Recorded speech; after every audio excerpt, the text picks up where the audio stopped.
Hi, I'm Dr. Rita Walker. I am a psychologist, I'm a professor, I'm a researcher, and I'm also the author of The Unapologetic Guide to Black Mental Health that will be out on May 1st. I have participated in a couple interviews for print media, LA Times, and a couple other places that I will link in the YouTube video here.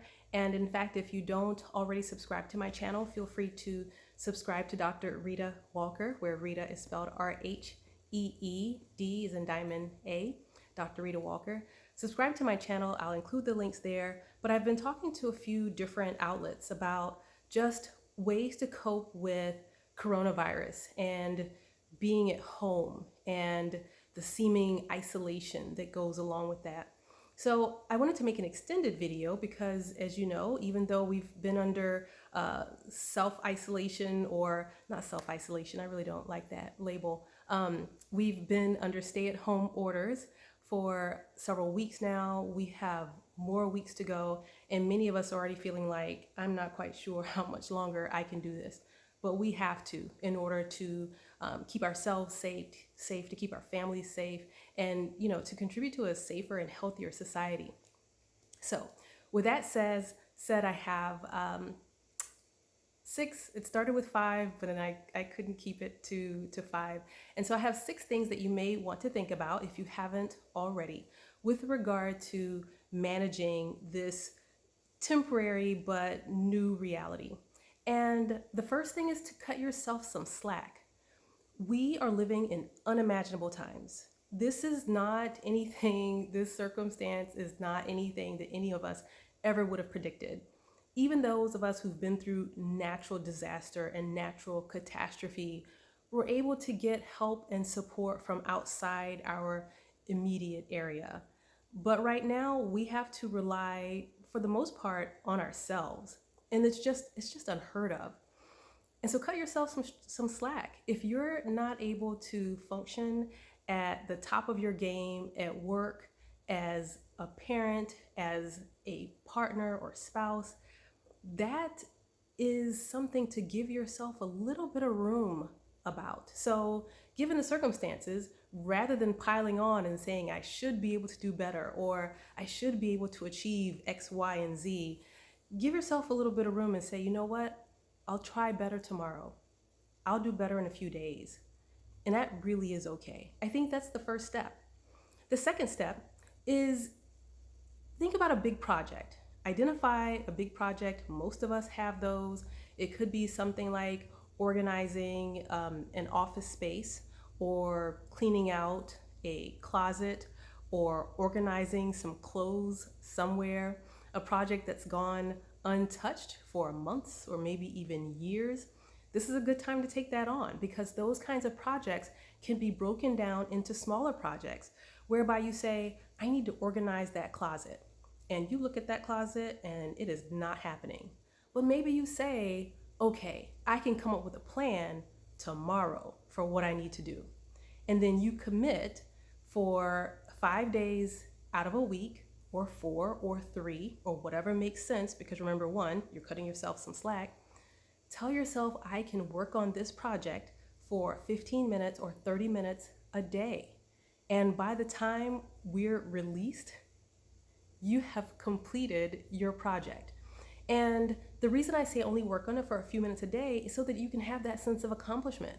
Like, the research shows that when we get the sense of mastery and accomplishment that goes along with just doing a small thing, it goes a long way. So, big project broken down into small pieces. The third thing I would suggest is that social distancing does not mean social exclusion. You can still connect with family and friends. And if you've not yet used the Zoom app, you would be surprised to find that you can do a Brady Bunch type configuration with more than 2 friends. And you have 3 or 4 screens. If you want unlimited time, you do have to upgrade that. But for 40 minutes, you can talk to almost 100 people if you want. Okay, that'd be excessive. But you can talk to 4 or 5 friends at the same time and ask about, how's everybody doing? How's everybody surviving? Maybe you can learn from them, like what they've been doing to get through this time. And maybe you even ask, hey, what's the project that you're working on? And be an accountability partner for your friends, maybe once a week. Say, hey, did you work on that for 15 minutes today? If not, what happened? Use the time not just to connect, but also to be productive. So that's the third. The fourth is recognizing, and I talk about this in another video that I will link below, that the television, it can be problematic, but you may need a distraction at times. So maybe for whatever is going on at home that's overwhelming, maybe you say, I use the television as a distraction from everything else that's going on. And you watch TV for a limited amount of time just because you need a little bit of a respite from the activity that's going on that is overwhelming. The other thing, and I think that's number 4, number 5 is to be careful about what you're saying to yourself. And typically in our discipline, we would refer to catastrophizing. So catastrophizing looks like saying things to yourself like, I'm never going to get through this. I can't do another 3 weeks. I can't do another month. I just can't. Can you do another hour? Can you do maybe a day? Focus on one day at a time rather than saying to yourself, I can't do fill in the blank. Reframe and say, okay, for 15 minutes, I can help with the schoolwork. Or for 30 minutes, I can work on helping my child understand this math assignment. Or for 15 minutes, I can do a Google search and find out how to do this math assignment. So rather than catastrophizing what we can't do or what we can't survive or what you aren't going to be able to get through, try instead to focus on what can you do for an hour, for a day, for 2 days. And before you know it, those days will add up and this will be over because it will end at some point. The last thing I think I want to mention is that if you do find yourself in crisis, because there are those among us who do feel like life isn't worth living and they can't do this, and maybe coronavirus has added to that burden, that there are resources available to call for help. You can call friends, you can reach out to friends, and maybe not even say that you feel like you're in a suicide crisis, but just to have someone to connect with, because it is important for us to be able to connect with people that we care about and who care about us. So if you can't connect with a loved one or a friend by Zoom or by phone, there are a couple outlets, and I made note of these to make sure that I get the numbers right. The first is 1-800-273-8255. It's a suicide crisis hotline. 1-800-273-TALK or 8255. And if you don't want to talk, then you can text.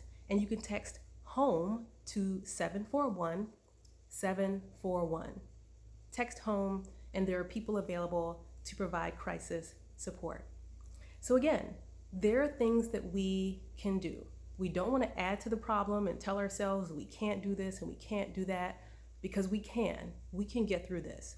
But also there are things that we can actively do to strategize so that we can get on the other side of this, and maybe with a little bit more success in some projects that we hadn't previously addressed, and we can get through the next few weeks and months.